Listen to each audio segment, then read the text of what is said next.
অনেকদিন পর হোস্টেল থেকে ফিরে আমি, আমার দিদি আর আমার বোন আমরা তিনজন মিলে ঘুরতে বেরিয়েছিলাম।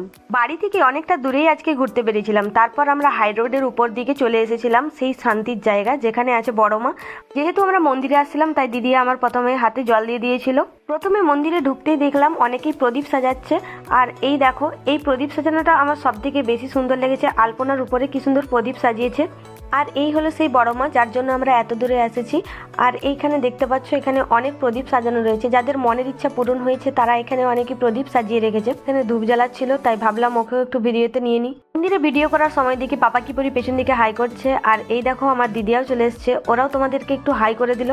তারপর আমরা চলে এসেছিলাম শিলাবতী নদীর দিকে। আর এই নদীটা ছিল মন্দিরের ঠিক একদম পাশেই। আর এদিকে দেখি পাপাকে পরি চাতক পাখির মতো তাকিয়ে আছে ফটো তোলার জন্য।